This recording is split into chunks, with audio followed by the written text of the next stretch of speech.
오늘 제목은 하만의 몰락과 하나님의 섭리라는 제목으로 말씀 선포하겠습니다. 계속 지금 2018년 러시아 월드컵이 진행되고 있습니다.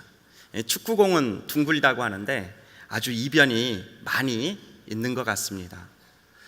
오늘 이렇게 많은 분들이 예배에 참석한 것 보니까 월드컵에 별로 관심이 없으신 것 같으세요. 말씀과 기도로도 이렇게 시간을 보내야겠지만 가끔 뉴스도 보시고 TV를 보셔도 좋을 것 같습니다. 많은 스포츠 매체들이 이번 월드컵만큼 이변이 없었다고 하는데 그 중에 가장 큰 이변은 바로 대한민국과 독일의 경기였습니다. 한국이 그렇게 못하더니 결국 독일을 상대로 막판 90분을 다 뛰고 나서 2골을 연속으로 넣는 기적을 만들었습니다. 이 기적이 그동안 역대 월드컵에서 두 번째로 큰 이변이었다고 합니다.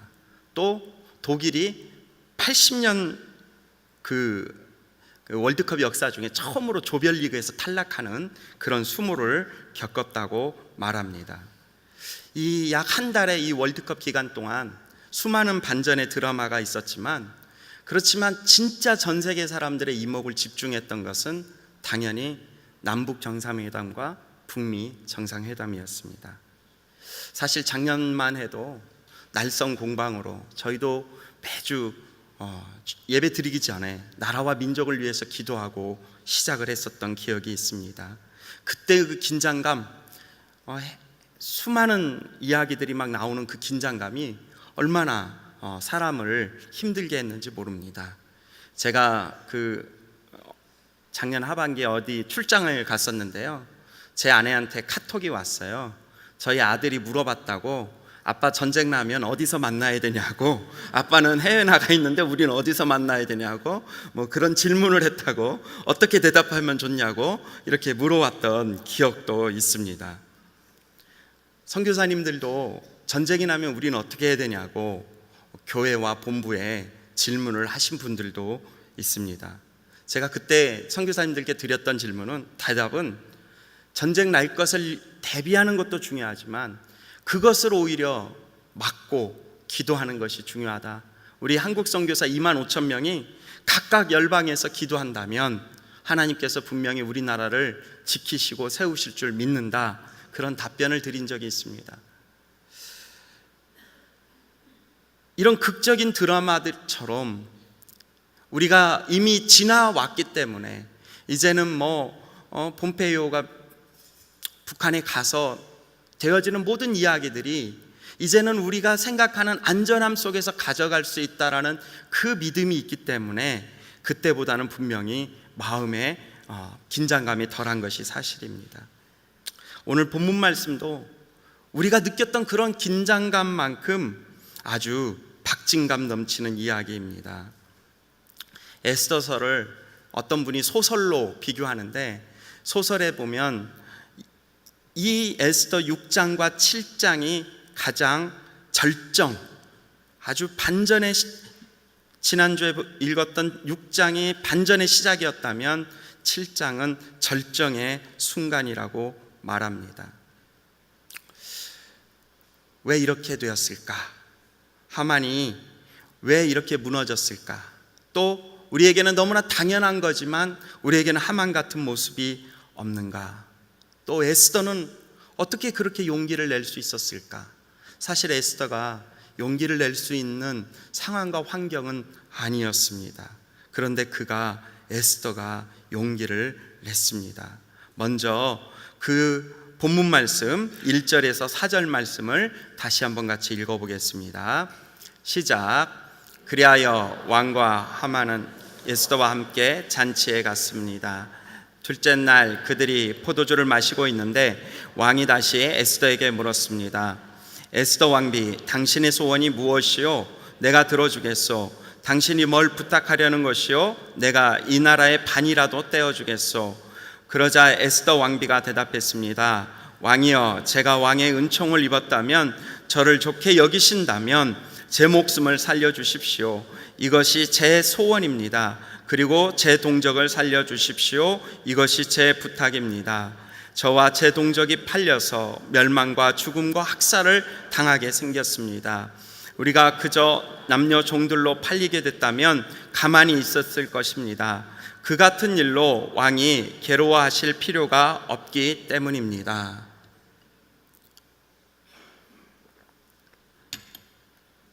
제가 처음 이 본문을 묵상하면서 깨달은 것은 사랑한 에스더와 교만한 하만이입니다. 에스더는요, 왕이 두려웠습니다. 분명히 왕에 대한 두려움이 가슴에 가득 있었습니다. 에스더서 4장 11절 말씀 먼저 한번 같이 읽어보겠습니다. 시작. 왕의 모든 신하들과 각 지방의 백성들은 남자든 여자든 왕이 부르시지도 않았는데 안뜰에 계신 왕께 다가가는 것이 오직 하나의 법, 곧 죽음을 의미하는 것임을 알고 있습니다. 단 하나, 왕께서 금으로 된 귀를 내밀 경우에만 목숨을 부지할 수 있습니다. 그런데 내가 왕께 부름받지 않는 지 벌써 30일이 지났습니다. 모르드게를 통해서 유대 모든 민족을 죽이려고 하는 하만의 계획의 이야기를 들었을 때, 그것을 왕에게 가져가야 된다는 그런 모르드게의 충고를 들었을 때 에스더는 두려웠습니다. 그래서 모르드게가 말하지 않습니까? 네가 지금 이 자리에서 이걸 하지 않으면 우리 민족은 분명히 구원을 받을 것이다. 하지만 너는 너희 지방과 함께 몰락할 것이다. 네가 지금 이 자리에 있는 이유가 이때를 위한 것이 아닌 줄을 어찌 알겠느냐. 그 이야기를 들은 에스더가 고백하는 고백이 우리가 잘 아는 4장 16절 말씀입니다. 4장 16절 말씀 또 같이 한번 읽어보겠습니다. 시작. 가서 수산성 안에 있는 모든 유다 사람들을 모으고 저를 위해 금식해 주십시오. 3일 동안 밤낮으로 먹지도 마시지도 마십시오. 저와 제 하녀들도 그렇게 금식할 것입니다. 그리고 나서 비록 법을 어기는 일이지만 제가 왕께 나아가겠습니다. 제가 죽게 되면 죽겠습니다. 그리하여 모르드게는 나가서 에스더의 모든 지시대로 했습니다. 중요한 한 대목이 있는데요, 그건 기도의 시작입니다. 무슨 말이냐? 에스더가 기도를 하기로 마음은 먹었는데 하나님 앞에 나가서 하나님, 제가 왕 앞에 갈까요 말까요를 안 물어봤어. 내가 여기서 할까요 말까요를 물어보지 않았습니다. 이미 가는 것은 정해졌어. 가는 것은 정해졌고, 주님, 제가 가서 해야 될 것을 알려주십시오라고 이야기하려고 나가는 거예요. 근데 우리의 기도는 할까요 말까요부터 시작하는 경우가 너무 많습니다. 왜? 내 생각과 내 욕심이 있거든요. 내 안전이 생각나거든요. 내가 고민해야 될 것이 있거든요. 가장 대표적인 이 기도의 아주 본받지 말아야 될 모습이 바로 발람 선지자 이야기입니다. 민수기 22장에 나오는 발람 선지자의 내용을 보면 모압 왕 발락이 발람에게 신하들을 보내서 이스라엘을 저주해달라고 부탁을 했습니다. 아마도 이 발람은 이방인이었지만 어떤 이유로인지 하나님을 믿었던 것 같습니다. 하나님을 믿으면서 여러 기도의 기적을 나타내는 사람이었어요. 그랬기 때문에 발락 왕도 알게 됐고, 그래서 발람에게 기도를 해달라고 사람을 보냈습니다. 그러면 딱 그 얘기를 듣자마자 가시오, 해야지 맞죠. 그런데 발람은 뭐라고 그럽니까? 하룻밤 주무셔 보시오. 내가 기도하고 알려주겠소. 이게 기도의 함정입니다. 하나님께 물어보지도 않고 해야 될 역할이 분명히 있는데 우리는 그것으로 시작해서 시간도 낭비하고 에너지도 낭비하고 타협점을 찾으려고 노력합니다. 에스더는 모르드게의 이야기를 딱 들은 순간 이것은 내가 피할 게 아니라는 것을 확신했습니다. 이것은 나가야 될 것이라는 것을 알았습니다. 그래서 죽게 되면 죽겠다라고 선언했습니다. 또 그는 기도 앞에 서서 핑계대거나 원망하지 않았습니다. 왜? 삼촌이잖아요. 왜 모르드게는 왜 하만한테 인사를 안 했지? 그냥 고개 한 번만 숙여주면 되는 건데 왜 그걸 안 해서 이렇게 유대 민족을 다 어렵게 만들었지? 원인과 핑계 이런 것도 하지 않았습니다.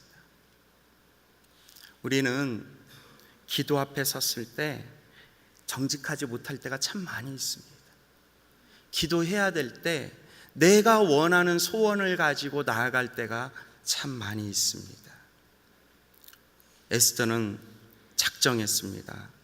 왕께 나가겠습니다. 그 앞에 설 수 있는 용기를 주십시오. 그 앞에 서서 우리 민족을 구할 수 있는 지혜를 주십시오. 그 앞에 서서 하나님이 살아계심을 드러내는 사람이 되게 해주십시오. 그 기도의 능력이 있었습니다. 제가 에스더를 사랑한 에스더라고 표현을 했는데요. 왜 이 말씀을 묵상하며 그렇게 결론을 내렸냐면 에스더가 잔치를 베풀기로 작정했을 때 그 잔치가 왕에게 잘 보이기 위한 잔치였다고 저는 생각하지 않습니다.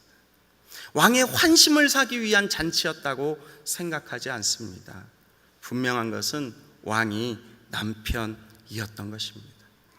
남편이었기 때문에 부인인 에스더는 비록 왕이었지만 왕과 신하가 아니라 왕과 왕비가 아니라 남편과 아내로 만나야 되는 사람이었다는 것입니다. 그때 그것을 깨닫고 잔치를 열기로 생각하며 잔치를 준비할 때 에스더는 두려움을 이길 수 있었다고 믿습니다. 우리는 우리가 있어야 될 자리와 환경에서 꼭 해야 될 역할과 상황 속에서 두려움이나 나의 정의나 나의 생각 때문에 넘어가지 못하는 경우가 생깁니다. 두려움을 가지고 사람 앞에 가면요 거의 실수를 합니다. 두려움 가지고 사람 앞에 나가면 넘어집니다. 그런데 에스더는 그러지 않았습니다. 그의 부족함과 연약함과 또 그의 환경과 상황까지도 사랑하기로 작정했고 에스더가 잔치를 베풀고 그 왕을 사랑으로 섬길 때 그때 진짜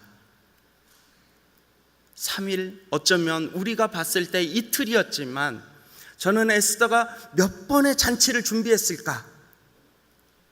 하나님이 만들어주시는 그 환경을 위해 이틀이 아니라 더 많은 잔치를 준비했을 사람이 에스더였다고 생각합니다. 사랑하는 귀한 성도 여러분, 나를 두렵게 하는 게 있습니까? 관계 가운데 어려움 속에 있습니까? 주님 앞에 기도하면서 핑계하고 또 원망하면서 그것을 직면하지 못하는 부분이 있습니까? 또 너무나 당연하고 너무나 행동해야 되는데 갈까요 말까요를 계속 물어보고 있지는 않으십니까? 하나님이 원하시는 것이 무엇인지 아신다면 기도하지 마십시오. 하나님이 원하시는 것이 무엇인지 깨달아진다면 그렇다면 행하십시오. 그 행함에 하나님의 은혜가 차고 넘칠 줄 믿습니다. 이러한 두려움 속에 있는 에스더가 사랑으로 나갔지만 하만은 어떤 모습이었는가?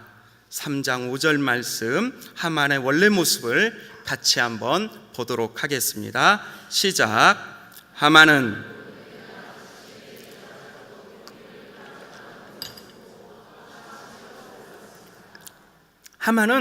모르드게가 자기에게 절하지도 경외하지도 않는 것을 보면서 화가 났다고 말합니다. 모든 사람이 자기에게 절할 때 모르드게는 절을 하지 않았습니다. 그러면요, 보통 누가 나에게 좀 쌀쌀하게 대하거나 나에게 어렵게 대하면 보통 일반 사람들은 왜 저 사람이 나를 그렇게 대했지? 내가 뭐 저 사람한테 실수했나? 이렇게 생각하며 자기를 돌아보는 게 일반적 모습입니다. 그런데 하만은 그러지 않았습니다.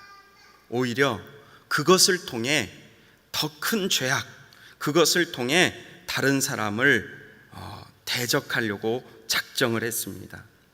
사실 이게 교만이죠. 경쟁하여 이기려는 마음, 이게 교만입니다. 경쟁의 마음이 나를 무너뜨리고 몰락으로 이끌어갈 수 있음을 우리는 항상 기억해야 됩니다. 보통 사람들은요, 다른 사람들의 약점을 볼 때 그때 동병상련의 마음이 있대요. 알코올 중독으로 걸려 이렇게 어려우신 분들은 알코올 중독 때문에 고민하는 가정을 보면 그 동병상련이 있다는 거예요.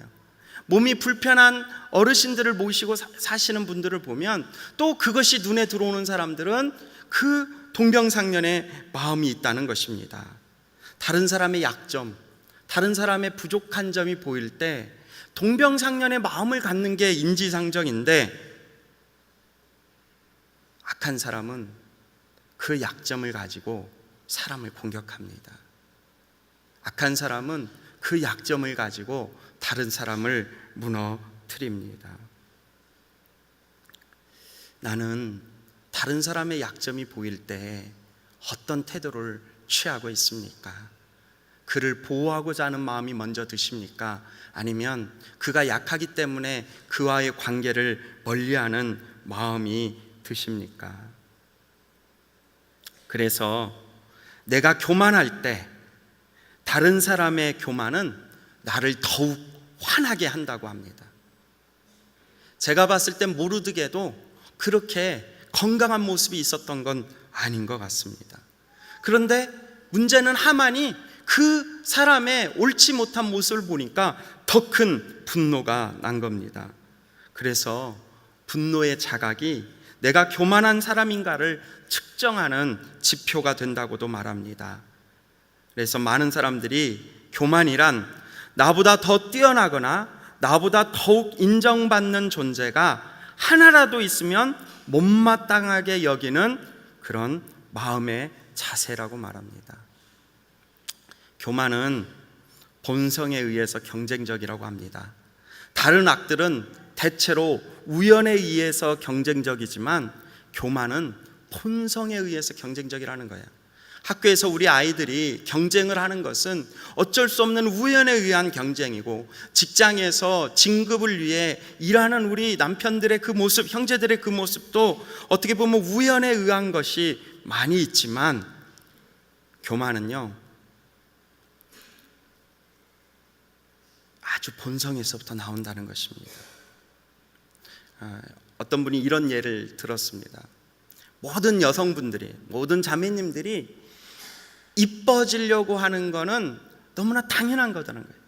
이뻐지려는 마음을 가진 것이 문제가 아니라 내가 김 집사보단 이뻐야 돼, 이러면 문제가 생긴다는 거예요. 그러면 교만에 싹트기 시작한다는 거예요. 한 사람을 정해놓고 그 한 사람, 한 상황을 정해놓고 그 한 상황에서 지속적으로 시기와 질투가 나면서 경쟁심이 나는 것, 이것을 교만이라고 말합니다. 교회 안에서는 정말 그렇지 않습니까? 교회 안에서는 다 그냥 형제님 자매님 하면서 즐겁고 복됩니까? 순회서나 우리의 모임에서나 만남에서나 하다못해 주일날 이 잠깐 예배드리고 스치는 것조차도 싫은 사람은 내 안에 없습니까? 그 사람이 정말 싫을 모습을 가지고 있기 때문에 내가 싫어한다고 생각하시지, 진짜 혹 내 안에 있는 교만이 그를 통해 투영되고 있다는 생각은 해본 적이 없으십니까? 하만은요 모르드게를 통해서 그 교만이 폭발해버렸습니다. 그 전까지 자기가 교만하다는 것을 몰랐어요. 왜? 가장 높은 왕 바로 밑에 있는 2인자였습니다.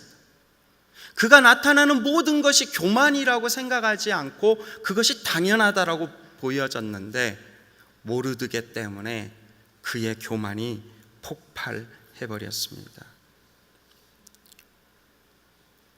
아무것도 모르는 것 같은 왕비, 이제 갓 20살도 안 된 왕비와 대략 보면 하만 정도 되면 그 자녀와 그 가족을 자랑하는 것을 보면 40대 이상의 나이였을 겁니다.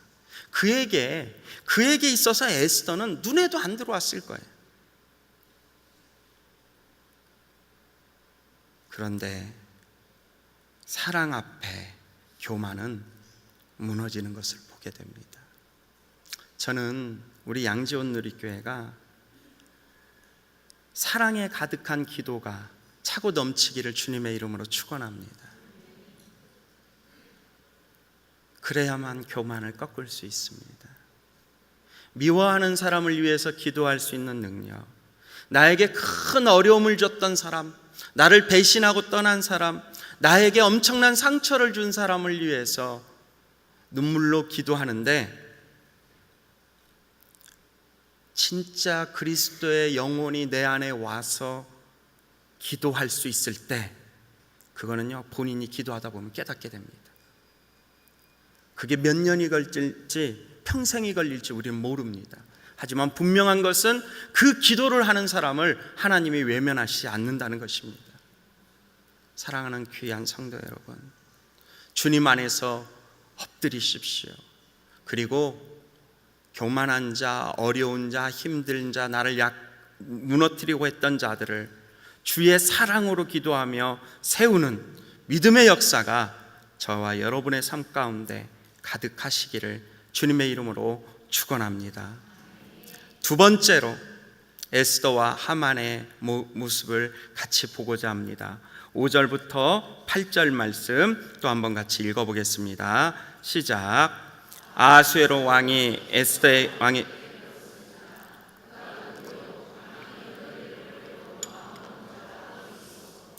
에스더가 말했습니다.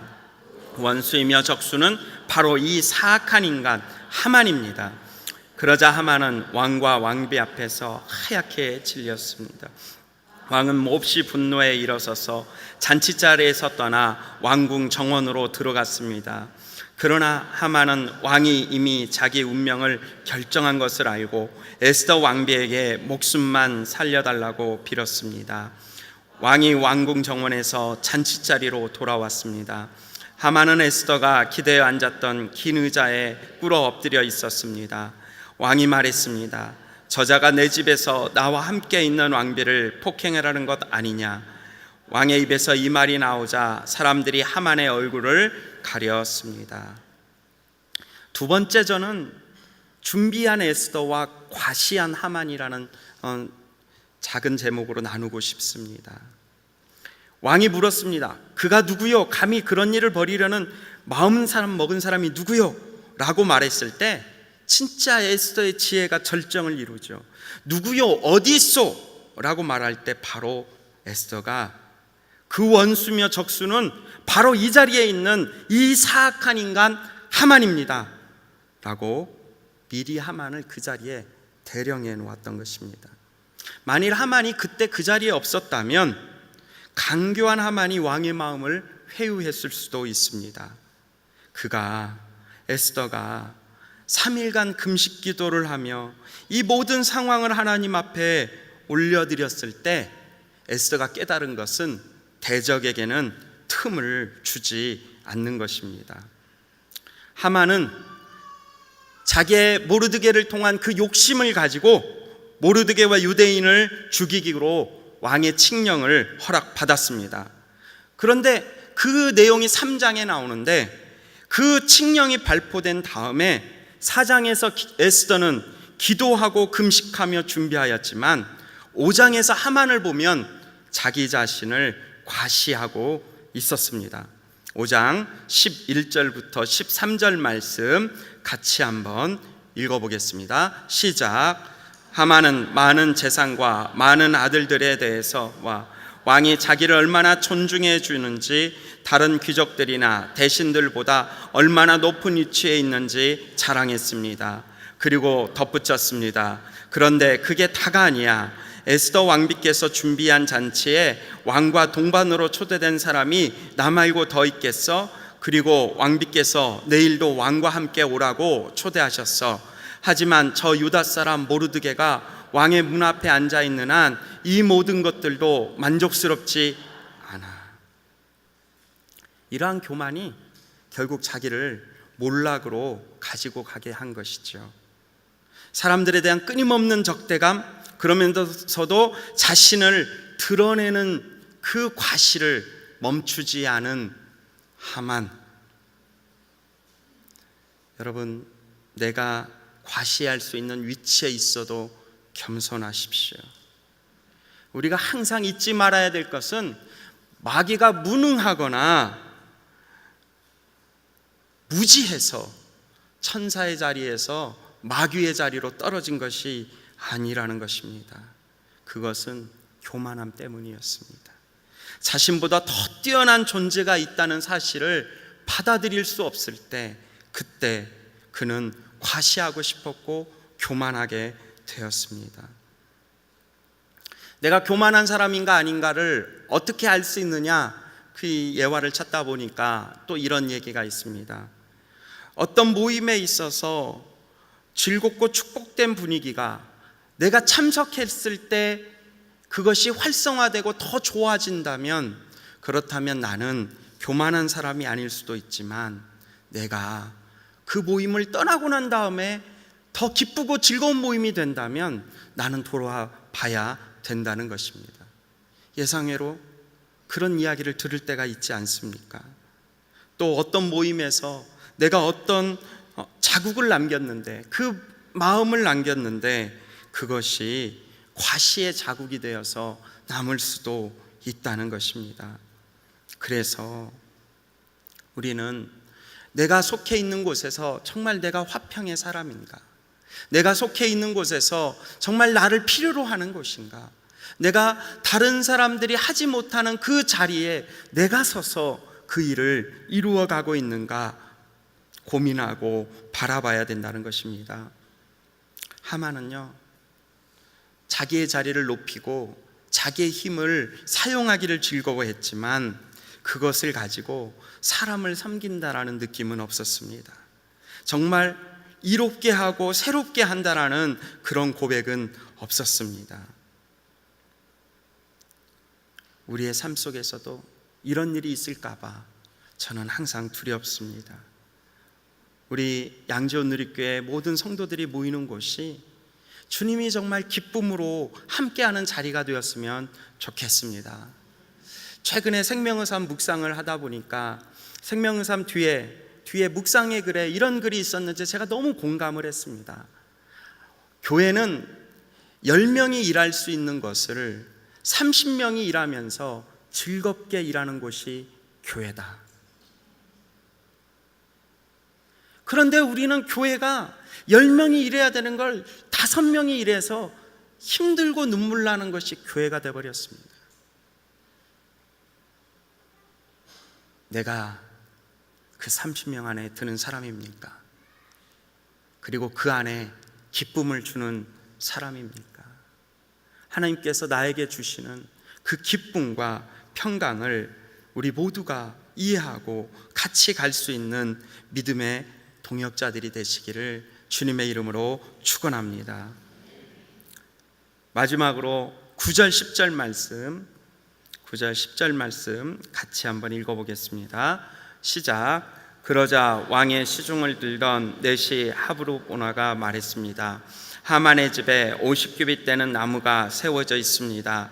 그가 왕을 도우려고 음모를 폭로한 모르드게를 매달려고 그것을 만들었다고 합니다. 왕이 말했습니다. 저자를 거기 달라. 그래서 그들은 하만이 모르드게를 매달려고 준비한 그 나무에 하만을 달았습니다. 그제야 왕과 함께한 에스더와 왕을 이용하려고 했던 하만을 보게 됩니다. 함께한 에스더와 이용한 하만. 하만은요, 칙령을 통해서 한 사람의 잘못을 유대 민족의 잘못으로 만들어 자기의 욕심을 채우려고 했습니다. 사람을 이용하려는 것이 우리 안에 작은 거지만 항상 이렇게 불쑥불쑥 올라온 겁니다. 제가 한 선교지에서 한 선교사님이 저한테 해주신 얘기인데, 제가 참 그 자매를 생각하면 너무나 마음이 아파서 오랫동안 중보했던 이야기가 있습니다. 이 자매는 30대 초반인데 단기 선교사 1년 코스로 우리 선교사님을 섬기기 위해서 갔습니다. 영어도 잘하고 또 제2외국어도 잘하고 해외에서 살다 왔기 때문에 다재다능한 거예요. 근데 이 자매는 어렸을 때 부모님 밑에서 못 자랐어요. 부모님이 일찍 이혼하고 이 자매는 삼촌인가 숙모 밑에서 자랐습니다. 근데 이 자매가 단기 선교를 간 그 지역에서 영어를 잘하니까 외국인 선교사님들하고 교제를 하고 싶은데 이게 매번 하니까 이게 잘 안 되는 거예요. 이거를 어려워진 일이 있었다고 합니다. 그래서 예를 들면 데이빗 씨라는 외국인 선교사님께 전화해서, 선교사님, 내가 놀러 가고 싶은데 가도 돼? 그랬더니 그 데이빗 선교사가 와도 되는데 그 A 선교사님, 저희 선교사님 A 선교사님한테 허락받고 와라고 이야기를 했다는 거예요. 그랬더니 이 자매가 A 선교사님한테 가서 데이빗 선교사님이 놀러 오라고 그러는데 가도 될까요? 라고 이야기를 했습니다. 이 이야기의 차이를 아십니까? 우리는 아무것도 아닌 것 같은데 이런 작은 것 하나, 하지만 핵심의 하나를 바꿔가지고 어느 때는 사람을 이용합니다. 진실되지 못하게 가는 때가 있습니다. 내 위치, 내 자리, 내 상황에서 나를 위해서 상황을 이용하는 모습들, 이게 세상의 모습이죠. 안타까운 건 그 자매한테 그렇게 하면 안 된다고 그랬는데 그것이 무엇이 잘못인지를 모르는 거예요. 우리는 이런 안타까운 일들을 할 수가 있습니다. 이런 안타까운 그런 넘어짐의 그런 연약함을 가질 수도 있습니다. 다른 사람은 몰라도요, 그래도 앞뒤 좌우를 구별할 줄 아는 나는 내가 지금 이용하고 있는지 아니면 섬기고 있는지를 알 수 있습니다. 많은 사람들이 지켜보면서 그 사람이 왕을 이용하고 있다는 것을 알고 있었습니다. 바로 오늘 7장 9절에 보면은 그 내시 하르보나가 하만의 음모를 폭로하는 것을 봅니다. 이 하만의 음모는요, 하룻밤밖에 안 됐습니다. 하룻밤밖에 안 됐는데도 궁중 안에 사는 내시가 알고 있을 정도로, 다른 사람들은 이 내용을 이미 알고 있는데 정작 당사자와 말하고 있는 본인만 모르고 있는 거죠. 사람과 환경을 대적하고 과시하고 이용하려고 했던 하만은 하나님의 뜻을 분별하여 사랑하고 준비하고 함께하렸던 에스더를 이길 수 없었습니다. 사랑하는 귀한 성도 여러분, 우리 안에도 하나님을 이용하려는 마음이 때때로 자리 잡습니다. 그래서 내 욕심을 차리려고 하는 마음이 있는 거예요. 하나님이 기뻐하지 않는 모습입니다. 전도서 10장 8절에 보면 구덩이를 파는 사람은 거기에 빠질 것이요 벽을 허무는 사람은 뱀에게 물릴 것이다 라고 되어 있습니다. 구덩이를 파는 사람은 거기에 빠질 것이요. 하만에게 주신 말씀, 또 우리에게 주시는 경고의 메시지입니다. 정말 진실하십시오. 하나님 앞에서 또 사람 앞에서 단순간에는 손해가 나는 것 같아도 진실하십시오. 진실할 때에 적어도 내 아내와 내 자녀들은 내가 하나님 앞과 사람들 앞에 진실하다는 것을 알면 결코 무너지지 않는 삼겹줄로 된 기도의 가정이 되는 줄 믿습니다. 내가 진실하다는 것을 아는 한 사람, 내가 진실하다는 두 사람 때문에 우리 사회, 우리 교회, 또 우리의 만남들이 하나님이 주시는 더 큰 축복과 사랑으로 채워질 줄 믿습니다. 이런 하만의 음모와 이러한 에스더의 눈물의 기도가 결국 하만을 목에 달고 그에게 죽음을 맞이하게 했는데, 이때 드려졌던 또 이런 상황에 맞는 시편 124편 말씀 있습니다. 우리 124편 말씀을 우리의 기도의 제목으로 개역개정 말씀으로 한번 같이 읽어보도록 하겠습니다. 시작. 이스라엘은 이제 말하기를 여호와께서 우리 편에 계시지 아니하시고 사람들이 우리를 치러 일어날 때에 여호와께서 우리 편에 계시지 아니하셨다면 그때에 저희의 노가 우리를 대하여 맹렬하여 우리를 산채로 삼켰을 것이며 그때 물이 우리를 엄몰하며 시내가 우리 영혼을 잠갔을 것이며 그때 넘치는 물이 우리 영혼을 잠갔을 것이라 할 것이로다. 우리를 저희에 주어 씹히지 않게 하신 여호와를 찬송할지로다. 우리 혼이 새가 사냥꾼의 올무에서 벗어남같이 되었나니 올무가 끊어짐으로 우리가 벗어났도다. 우리의 도움은 천지를 지으신 여호와의 이름에 있도다. 아멘. 진실하게, 정직하게 주님이 원하시는 삶으로 우리가 나아가면 비록 그 도가 맹렬하게 우리에게 달려올 때가 있을지라도 주님은 사냥꾼의 올무에서 벗어나는 내 영혼의 기쁨을, 그래서 여호와의 이름을 높이는 그 은혜를 우리 모두에게 허락해 주실 줄 믿습니다. 그 마음으로 나의 억울함, 나의 연약함, 나의 부족함 때문에 왔던 상함과 상처를 사람에게 호소하지 마시고 주님 앞에 엎드리며 주님 앞에 고백해서 하나님 앞에 영광 돌리며 여호와의 이름을 높이는 저와 여러분이 되시기를 주님의 이름으로 축원합니다. 이 시간에 찬양으로 한번 우리의 마음을 고백하고 그리고 기도로 한번 나아가겠습니다. 하나님은 너를 지키시는 자. 지금 힘들고 어려운 가운데 하만의 그런 관계처럼 나를 무너뜨리려는 것이 있다 할지라도 하나님이 원하시는 그 은혜 가운데 우리를 세워오고 만들어가는 그 하나님이 지키시는 것을 믿고 고백하며 주님 앞에 찬양으로 나가겠습니다. 하나님은 너를 지키시는 자.